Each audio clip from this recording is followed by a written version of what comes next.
ചൈനയുടെ മുന്നറിയിപ്പ് ഫലം ചെയ്തു. അറേബ്യൻ രാജ്യങ്ങൾ ഇറാൻ ആക്രമിക്കാൻ ഭൂപ്രദേശം വിട്ടു നൽകില്ലെന്ന് അമേരിക്കയോട് നേരിട്ട് പറയുകയും ചെയ്തു. തങ്ങളുടെ ദേശത്തു നിന്ന് ആക്രമിക്കാൻ വേണ്ടി ഒരു കാരണവശാലും തങ്ങൾ ഭൂപ്രദേശം വിട്ടു നൽകില്ലെന്നും നിങ്ങളുടെ സൈനിക ബേസിൽ നിന്ന് തങ്ങളുടെ ഭൂമിയിൽ നിന്ന് ആക്രമിക്കാൻ അനുവദിക്കില്ലെന്നും അറേബ്യൻ രാജ്യങ്ങൾ ഒന്നടങ്കം അമേരിക്കയോട് പറഞ്ഞിരിക്കുകയാണ്. ഈ ഒരു പ്രശ്നമാണ് ഏറെക്കുറെ ഒരു ലളിതവൽക്കരിച്ചുകൊണ്ട് അനുവാദമുണ്ടാകുന്ന തരത്തിലായിരുന്നെങ്കിൽ വലിയ യുദ്ധം നടത്താൻ വേണ്ടിയിട്ടായിരുന്നു അമേരിക്ക തീരുമാനിച്ചത്. സർവ്വമേഖലയും വളഞ്ഞുകൊണ്ട് ഒരേ സമയത്ത് ആക്രമിക്കുക എന്നുള്ളൊരു തന്ത്രമായിരുന്നു അമേരിക്ക പയറ്റിയത്. അത് ചീറ്റിപ്പോയി എന്ന് ചുരുക്കം. യുഎയും ഖത്തറും അടക്കമുള്ള രാജ്യങ്ങൾ 4 സ്ഥലത്താണ് ഔദ്യോഗികപരമായ രീതിയിൽ അമേരിക്കയ്ക്ക് ബേസിലുള്ളത്. ഒന്ന് യുഎഇ ആണ്, പിന്നീട് ഖത്തറാണ്, ബഹ്റൈനാണ്, കുവൈറ്റാണ്. ഈ 4 രാജ്യങ്ങൾക്കും സ്ഥിരമായ രീതിയിൽ അമേരിക്കയ്ക്ക് ബേസുണ്ട്. സൗദി അറേബ്യയിൽ താൽക്കാലികമായിരിക്കുന്ന ബേസാണ്. ആ ബേസിനുള്ള പ്രത്യേകത എന്ന് പറയുന്നത് അവിടേക്ക് വരുന്ന വിമാനങ്ങളും പോകുന്ന വിമാനങ്ങളും സൈനികരുമായിട്ട് ബന്ധപ്പെട്ട എല്ലാ കാര്യങ്ങളും നിരീക്ഷിക്കാൻ വേണ്ടിയിട്ട് സൗദി അറേബ്യയുടെ സംവിധാനങ്ങളുണ്ട് എന്നുള്ളതാണ്. മറ്റു 4 രാജ്യങ്ങളിലും ആ ഒരു സംവിധാനമില്ല. ആ സംവിധാനം ഇല്ലാത്ത രീതിയിലാണ് കരാർ പത്രം ഉണ്ടാക്കിയത്. മറ്റേത് താൽക്കാലികം, ഇത് സ്ഥിരം. അങ്ങനെയാണ് അതിൻ്റെ വ്യത്യാസം. അപ്പോൾ ഈ സമാധാനമായിരിക്കുന്ന ദൗത്യവുമായിട്ട് ബന്ധപ്പെട്ട കാര്യത്തിൽ വലിയ രീതിയിൽ ഇടപെടൽ നടത്തിയിട്ടുണ്ട് സൗദി അറേബ്യ.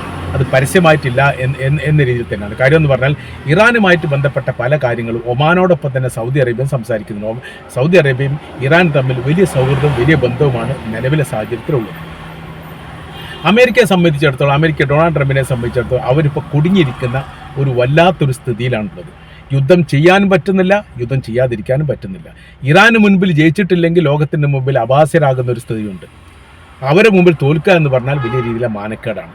വലിയ ദശകോടി കണക്കിനുള്ള നഷ്ടങ്ങൾ ഇപ്പോൾ യഥാർത്ഥത്തിൽ അമേരിക്കക്ക് പറ്റിക്കൊണ്ടിരിക്കുകയാണ്. കാര്യം എന്ന് പറയാൻ 50,000 അമേരിക്കൻ സൈനികരെങ്കിലും ഇറാനെതിരെയുള്ള യുദ്ധവുമായിട്ട് ബന്ധപ്പെട്ട് വ്യത്യസ്തമായിരിക്കുന്ന മേഖലയിൽ ഇപ്പോൾ സേവനം ചെയ്യുന്നു. 11ഓളം യുദ്ധക്കപ്പലുകൾ തയ്യാറായി നിൽക്കുന്നു. എല്ലാവിധ കവചിത സംവിധാനങ്ങളും നയതന്ത്രവുമായിട്ട് ബന്ധപ്പെട്ട കാര്യങ്ങളൊക്കെ എല്ലാ സമയത്തും നടന്നുകൊണ്ടിരിക്കുന്ന ഒരു പ്രത്യേക സാഹചര്യവും അതോടൊപ്പം തന്നെ മൊസാദ് സംഘത്തെ പ്രത്യേകമായി ഇസ്രായേൽ നിയമിച്ചുകൊണ്ട് ഇറാനിലെ പരമാവധി രഹസ്യങ്ങൾ ചോർത്താൻ വേണ്ടിയിട്ടുള്ള ശ്രമം ഏതാനും ആഴ്ചകൾക്ക് മുമ്പ് തന്നെ ആരംഭിച്ചിട്ടുണ്ട്. പക്ഷേ അത് വേണ്ട രീതി ഫലവത്തായിട്ടില്ല എന്ന് മാത്രമല്ല, പിടിക്കപ്പെടുന്ന ഒരു മൊസാദിന് പോലും പുറത്തിറങ്ങാൻ പറ്റാത്ത രീതിയിലാണ് ഇറാൻ അവിടെ ബ്ലോക്ക് തീർത്തത്. മാത്രമല്ല, കഴിഞ്ഞ ഇസ്രായേൽ ഇറാൻ യുദ്ധവുമായിട്ട് ബന്ധപ്പെട്ട് 30-ലധികം മൊസാദ് സംഘത്തെ തൂക്കിലേറ്റിട്ട് എന്ന റിപ്പോർട്ട് പുറത്തു വന്നു. ഇത് ഇസ്രായേലിൽ ഞെട്ടിപ്പിച്ചൊരു കാര്യമാണ്. അതിനുമപ്പുറം 100-ലധികം മൊസാദ് സംഘം ഇപ്പോൾ ഇറാൻ്റെ കസ്റ്റഡിയിലാണ്. അവർക്കൊക്കെ പരമാവധി വധശിക്ഷ തന്നെയാണ് കിട്ടുക എന്ന കാര്യത്തിൽ യാതൊരു അഭിപ്രായ തർക്കവും ഇറാനെ സംബന്ധിച്ചിടത്തോളം ഇല്ല. അതുകൊണ്ടാണ് ആവർത്തിച്ചുകൊണ്ട് ഇസ്രായേലും അമേരിക്കയും പറയുന്നത് പ്രക്ഷോഭകാരികളെ തുറന്നുവിടണം, പ്രക്ഷോഭകാരികളെ ശിക്ഷിക്കാൻ പാടില്ല, അത് ജനാധിപത്യപരമായ രീതിയിലുള്ള സമരം നടത്തിയവരെ എങ്ങനെയാണ് ശിക്ഷിക്കുക, വധശിക്ഷയ്ക്ക് വിധേയമാക്കാൻ പാടില്ല. ഇങ്ങനത്തെ ഈ വിഷയങ്ങൾ പറയാനുള്ള പ്രധാനമായിരിക്കുന്ന കാര്യം മൊസാദ് സംഘത്തിൽപ്പെട്ട വലിയൊരു സംഘം ഈ ഇറാൻ്റെ കസ്റ്റഡിയിലുണ്ട് എന്നുള്ളതാണ്. ഇറാൻ്റെ കസ്റ്റഡിയിലേക്ക് ഈ സംഘത്തെ എത്തിക്കഴിഞ്ഞാൽ പിന്നെ അവർ ചെയ്യുന്ന പ്രവൃത്തി എന്ന് പറഞ്ഞാൽ വെറുതെ ശിക്ഷ വിധിക്കുകയല്ല, അവരുടെ കൈവശത്തിൽ എന്തൊക്കെ രഹസ്യമുണ്ടോ ഇസ്രായേലുമായിട്ട് ബന്ധപ്പെട്ട് അത് ചോർത്തുക എന്നുള്ളതാണ് ആദ്യം ചെയ്യുന്ന പ്രവൃത്തി. ഇറാൻ പല ഘട്ടത്തിലായി ചെയ്തിട്ടുണ്ട്. അഥവാ ഇസ്രായേലിൻ്റെ ഗവൺമെൻറ്റുമായി നേരിട്ടുള്ള ആളുകൾ പോലും യഥാർത്ഥത്തിൽ ഈ മൊസാദ് സംഘത്തിൽ ഇറാൻ പിടിക്കപ്പെട്ടവരിൽ ഉണ്ട് എന്ന് തെളിയപ്പെട്ടതാണ്. അപ്പോൾ ആ രീതിയിലേക്ക് ഈ കാര്യങ്ങൾ പോവുകയാണ്. ഇപ്പോൾ അറേബ്യൻ രാജ്യങ്ങളെ സംബന്ധിച്ചിടത്തോളം ഖത്തറിലെ അവരുടെ ഉദൈദ ഈ എയർബേസുമായിട്ട് ബന്ധപ്പെട്ടും അബുദാബി എയർബേസുമായിട്ട് ബന്ധപ്പെട്ടൊക്കെ വൻ തോതിൽ ആയുധങ്ങളും സൈനികരെയും യുദ്ധക്കപ്പലും യുദ്ധ വിമാനവും അടക്കമുള്ള വലിയ സംവിധാനം തന്നെ അമേരിക്ക ഇറക്കിയിട്ടുണ്ട്. അതിൻ്റെ പ്രാക്ടിക്കൽ കാര്യങ്ങളൊക്കെ ഇപ്പോഴും നടന്നു വരികയാണ്. എന്നാൽ പൊടുന്നനെ അതിൽ നിന്ന് സൈനികർ മാറാൻ വേണ്ടിയിട്ട് ഒരു നിർദ്ദേശം കിട്ടിയിട്ടുണ്ട് എന്ന റിപ്പോർട്ട് വന്നു. ഇതൊന്നുമല്ല അവരെ പ്രകോപിപ്പിച്ച അല്ലെങ്കിൽ അവർക്ക് പ്രയാസം ഉണ്ടാക്കി വെക്കുന്ന കാര്യം എന്ന് പറഞ്ഞാൽ ഇതിന് സഹകരിക്കില്ല എന്നുള്ളതാണ്. ഈ ചൈന വളരെ കൃത്യതയോടുകൂടി ചില നിലപാടുകൾ അറേബ്യൻ രാജ്യങ്ങളോട് പറഞ്ഞിട്ടുണ്ട്. കാര്യം എന്ന് പറയുന്നത് ഇറാൻ ഏതെങ്കിലും കാരണത്താൽ യുദ്ധത്തിൽ പരാജയപ്പെടുന്ന സ്ഥിതി വന്നാൽ പിന്നീട് അറേബ്യൻ രാജ്യങ്ങളിൽ ഭരണമാറ്റം പോലും ഒരു പക്ഷേ ഉണ്ടാവാൻ സാധ്യതയുണ്ട്. കാര്യം അവിടേക്ക് വല്ലാത്ത രീതിയിൽ ഇടപെടൽ അമേരിക്ക നടത്തും. പ്രതിരോധിക്കാൻ ആരുമില്ല. ഇപ്പോൾ മിഡിൽ ഈസ്റ്റുമായിട്ട് ബന്ധപ്പെട്ട ഒരു വിഷയം ഉണ്ടാകുമ്പോൾ വളരെ ശക്തമായ രീതിയിൽ പ്രതിരോധിക്കുന്നുണ്ട് ഇറാൻ സൈനികപരമായി ബലവും ശക്തിയുള്ള രാജ്യവും യുദ്ധം ചെയ്ത് പരിചയമുള്ള രാജ്യവും യുദ്ധം ചെയ്യാൻ താല്പര്യമുള്ള രാജ്യവുമാണ്. അങ്ങനത്തെ ഒരു രാജ്യവുമായിട്ട് ബന്ധപ്പെട്ട് മറ്റു രാജ്യങ്ങൾ യുദ്ധം ചെയ്യുക എന്ന് പറഞ്ഞാൽ വലിയ പ്രയാസമാണ്. അമേരിക്ക ഇത്രയും വലിയ സംവിധാനവും സംഘത്തെയൊക്കെ നിയമിച്ചിട്ടും എന്തുകൊണ്ട് യുദ്ധം ചെയ്യാൻ പേടിക്കുന്നു എന്ന് ചോദിച്ചാൽ ഇറാൻ്റെ കൈവശത്തുള്ള ആയുധത്തെക്കുറിച്ച് ഇപ്പോഴും അജ്ഞാതമാണ് അമേരിക്കക്കും ഇസ്രായേലിനും. മാത്രമല്ല അവർ സൂക്ഷിക്കപ്പെട്ട ഏരിയയെക്കുറിച്ചും അജ്ഞാതമാണ്. എല്ലാ പർവ്വതത്തിൻ്റെ കൂടി ഇറാൻ്റെ കൈവശത്തിലുള്ള അല്ലെ ഇറാൻ്റെ ഭൂമിയിലുള്ള പരമാവധി പർവ്വതത്തിൻ്റെ അടിഭാഗത്ത് അവർക്ക് എയർപോർട്ടുകളോ ആയുധശേഖരങ്ങളോ ബങ്കറുകളോ സംവിധാനങ്ങളോ ഒക്കെ ഉണ്ട്. മാത്രമല്ല ആണവായുധവുമായിട്ട് ബന്ധപ്പെട്ട വസ്തുക്കൾ പോലും സൂക്ഷിക്കപ്പെട്ടത് ഇത്തരം പർവ്വതത്തിൻ്റെ തായ്വാരത്താണ്. അപ്പോൾ അമേരിക്കയുടെ കൈവശത്തിലും ഇസ്രായേലിൻ്റെ കൈവശത്തിലുള്ള ഏത് തരത്തിലുള്ള ബങ്കർ വെസ്റ്റർ ബോംബിട്ടാലും പർവ്വതങ്ങൾക്ക് എന്തെങ്കിലും പരിക്ക് പറ്റുക എന്നല്ലാതെ ഇതിൻ്റെ അടിഭാഗത്തേക്ക് എത്താത്ത രീതിയിലാണ് ഒരു സംവിധാനം. അഥവാ ഇറാൻ ആദ്യം ചെയ്തിരിക്കുന്ന പ്രവൃത്തി എന്ന് പറഞ്ഞാൽ തങ്ങളുടെ രാജ്യത്തെ സുരക്ഷിതമാക്കുകയും തങ്ങളുടെ ആയുധത്തെ സുരക്ഷിതമാക്കുകയും ചെയ്യും. ആയുധം നിർമ്മിക്കുന്നതിനല്ല പ്രത്യേകത, പകരം നിർമ്മിക്കപ്പെട്ട ആയുധങ്ങൾ കൃത്യമായ രീതിയിൽ സൂക്ഷിക്കാൻ വേണ്ടി സാധിക്കണം.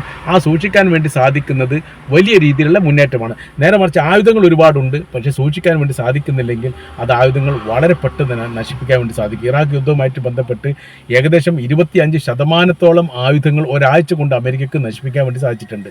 കാരണം എന്താ, അവർക്ക് കൃത്യമായിരിക്കുന്ന ഗോഡൗൺ പോലും ഈ ചോർന്ന് പോയിരിക്കുന്നു, അല്ലെങ്കിൽ ആരോ ചോർത്തി കൊടുത്തിരിക്കുന്നു എന്നുള്ളതാണ്.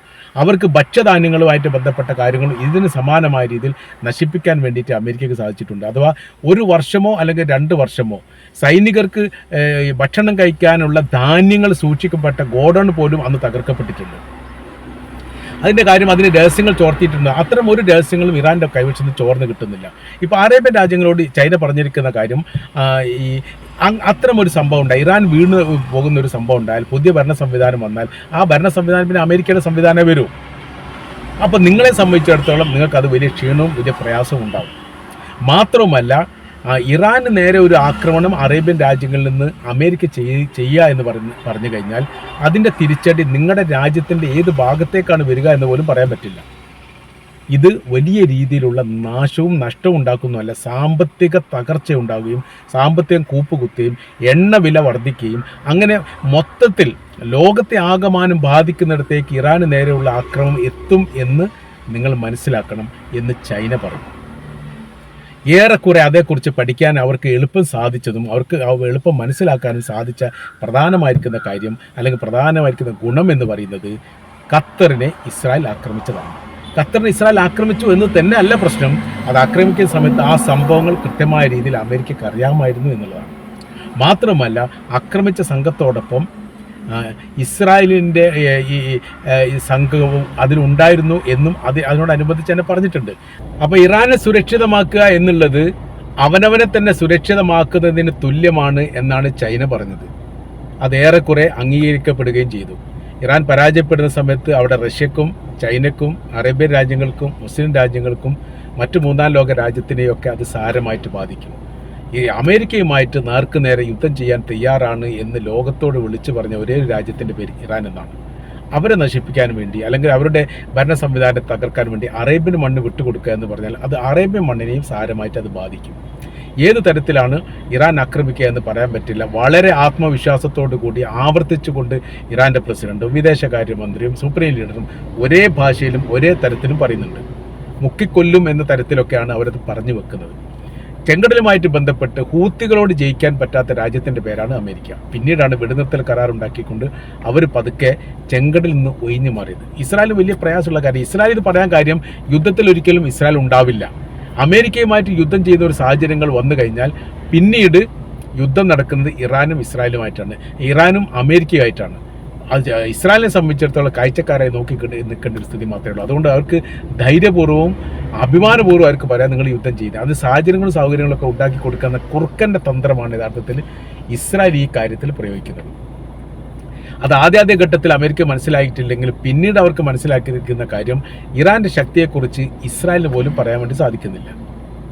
ഇറാൻ്റെ ശക്തിയെക്കുറിച്ച് അമേരിക്കയ്ക്ക് പറയാൻ സാധിക്കുന്നില്ല. ഒരാൾക്കും അറിയാത്ത രീതിയിൽ ആണവായുധമില്ല, ഉണ്ടാക്കാൻ താല്പര്യമില്ല എന്നൊക്കെ പറയുകയാണെങ്കിലും ആണവായുധമുണ്ട് എന്ന് ലോകം വിശ്വസിക്കുന്നു. ആണവായുധം അതായത് അറ്റ കൈക്ക് ഇറാൻ ആണവായുധം പ്രയോഗിക്കില്ല എന്ന് പോലും പറയാൻ പറ്റില്ല. ഭൂപടത്തിൽ നിന്ന് ഇസ്രായേലിനെ നീക്കം ചെയ്യുക എന്നുള്ളത് തങ്ങളുടെ കടമയാണ് എന്ന് പല ഘട്ടങ്ങളിലായിട്ട് ഇറാൻ പറഞ്ഞതാണ്. അങ്ങനെ ശക്തമായ രീതിയിൽ പല രാജ്യങ്ങളും പറഞ്ഞിട്ടില്ല. ഇസ്രായേലുമായിട്ട് ഇപ്പോഴും പല അറബിയൻ രാജ്യങ്ങൾക്കും ബന്ധമുണ്ട്, രഹസ്യമായിട്ടോ പരസ്യമായിട്ടോ. ആ ബന്ധം തുടരുകയും ചെയ്യുന്നുണ്ട്. ഈ യുദ്ധം ഫലസ്തീനുമായിട്ട് ബന്ധപ്പെട്ട ഇത്രയും രൂക്ഷമായിരിക്കുന്ന വിഷയങ്ങളൊക്കെ നടന്നിട്ടും ബന്ധത്തിന് ഒരു ഇളക്കം പറ്റിയിട്ടില്ല. അതായത് ഇസ്രായേലുമായിട്ട് ബന്ധം ഇപ്പോൾ തുടരുന്ന എല്ലാ രാജ്യമല്ല, തുടരുന്ന രാജ്യമുണ്ട്. എന്നാൽ പൂർണ്ണമായ രീതിയിൽ ബന്ധം അവസാനിപ്പിച്ച രാജ്യമുണ്ട്. അതിലൊന്നാണ് സൗദി അറേബ്യ. അബ്രഹാം അക്കാർഡുമായിട്ട് ബന്ധപ്പെട്ട കാര്യത്തെക്കുറിച്ച് വളരെ കൃത്യതയോട് കൂടിയിട്ട് അമേരിക്കൻ പ്രസിഡന്റ് ഡൊണാൾഡ് ട്രംപിനോടും അതിന് മുൻപത്തെ പ്രസിഡന്റ് ബൈഡനോടും സൗദി അറേബ്യ പറഞ്ഞിരിക്കുന്ന കാര്യം, പാലസ്തീൻ സ്വതന്ത്രമാകുക, ദ്വിരാഷ്ട്ര ഫോർമുല അത് മുന്നോട്ട് വെച്ചുകൊണ്ട് പാലസ്തീൻ സ്വതന്ത്രമാകുന്ന എന്താണോ അന്ന് മാത്രമാണ് അബ്രഹാം ഈ അക്കൗണ്ടുമായിട്ട് ബന്ധപ്പെട്ട കാര്യം തങ്ങൾ പരിശോധിക്കുക പോലും ചെയ്യും. അതോടുകൂടി അത് മരവിച്ചിരിക്കുന്നു, അങ്ങനെ സംവിധാനം ഇല്ല എന്ന് തുറന്നു പറഞ്ഞ രാജ്യം സൗദി അറേബ്യയാണ്. സൗദി അറേബ്യ അങ്ങനെ പറഞ്ഞതിൽ ഇസ്രായേലിന് വലിയ വിഷമമുണ്ട്. വലിയ അതിലുള്ള ചില ഇളവുകളൊക്കെ നൽകാം, വെട്ടിച്ചിരുത്തുകളൊക്കെ നടത്താം, അങ്ങനത്തെ കുറച്ച് കാര്യങ്ങളൊക്കെ നിർദ്ദേശങ്ങളൊക്കെ ഇസ്രായേൽ മുന്നോട്ട് വെച്ചിട്ടുണ്ടെങ്കിലും ആ പുസ്തകത്തിൻ്റെ ചട്ട പോലും നൂർത്തണമെങ്കിൽ നിങ്ങൾ ഗസയിൽ നിന്ന് വിട്ടുപോകണം എന്ന് ഉറക്കെ പറഞ്ഞ ഒരു രാജ്യമുണ്ടെങ്കിൽ അത് സൗദി അറേബ്യയാണ്. അപ്പോൾ ആ സൗദിയെ സംബന്ധിച്ചിടത്തോളം അവരുടെ നിലപാട് കർക്കശമാകുന്ന സമയത്ത് അമേരിക്കക്ക് അത് വല്ലാത്ത രീതിയിൽ പ്രയാസം ഉണ്ടാകുന്നു, ബുദ്ധിമുട്ടുണ്ടാകുന്നു. അതിൻ്റെയൊക്കെ ഭാഗമായിട്ട് ചൈനയുടെ ഇടപെടൽ നടത്തുന്ന സമയത്ത് അത് പൂർണ്ണമാകുന്നു എന്നുള്ളതാണ് ഇപ്പോഴത്തെ രാഷ്ട്രീയ അവസ്ഥ അവിടെ നിന്ന് നമുക്ക് മനസ്സിലാക്കാൻ വേണ്ടിയിട്ട് പറ്റുന്നത്.